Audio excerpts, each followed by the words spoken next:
Economist Steve Keen joins me now from Amsterdam. Thanks so much for speaking to us on TRT World.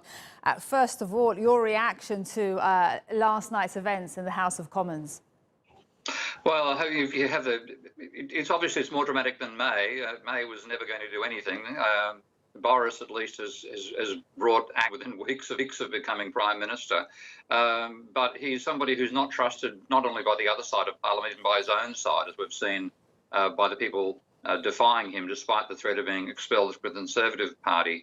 But it's what worries me now. I've always expected an election to come out of this. And I thought Boris was actually doing this as a deliberate strategy, get blocked by Parliament and then call a general election saying he's the one who can deliver Brexit and win that general election with a total majority. That's his fantasy of what's going to happen. I think it's a total gamble now, because given the bizarre nature of the first past the post electoral system in the UK and the presence of three strong campaigners, including Nigel Farage at the head of the parties, anything could happen out of this election. And so you see that election as a possibility, and when do you think that could happen?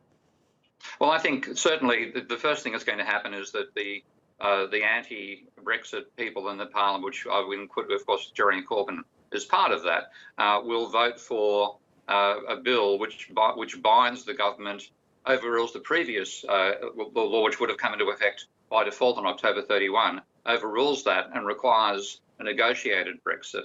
That'll be the first thing. Then it comes to Boris. Does he call an election? If he calls an election, then of course it takes a 2/3 majority to do that, given the fixed term electoral bill. That is going to be a strange one itself, because will some of the Conservatives vote for an election? Because again, they'd be afraid of losing their own seats as well, and also not want to campaign on the basis that Boris will be campaigning. I think, though, it will happen. I think we'll have, first of all, the anti-no deal Brexit bill will be passed, is being drafted right now, and then the electoral bill will be passed, and we'll have an election before the deadline, which at that stage will be irrelevant because it'll be delayed by the new legislation to block a no deal Brexit. Mm-hmm.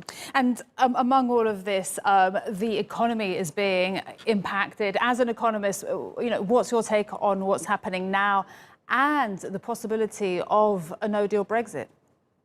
Well, I was never anybody who believed that it was going to cause the end of the world. You've seen all the comments by the IMF, the OECD, the European Union, large parts of the conservative economic media in the UK as well, that the actual vote for Brexit was going to cause an economic catastrophe the next day. I said it'd be no big deal. Myself and Richard Werner, a couple of the few economists, do that.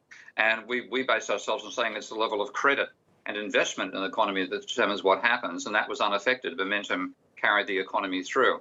But this has been going on for so long now that you are getting the paralysis of investment that people spoke about as a probability simply from the Brexit vote. And the economy will suffer. The one thing it's benefiting, and it's long overdue, is a fall on the value of the pound, which has always been overvalued by the financial sector. All right. Great to get your perspective. Steve Keen, thank you very much for speaking to us on TRT World.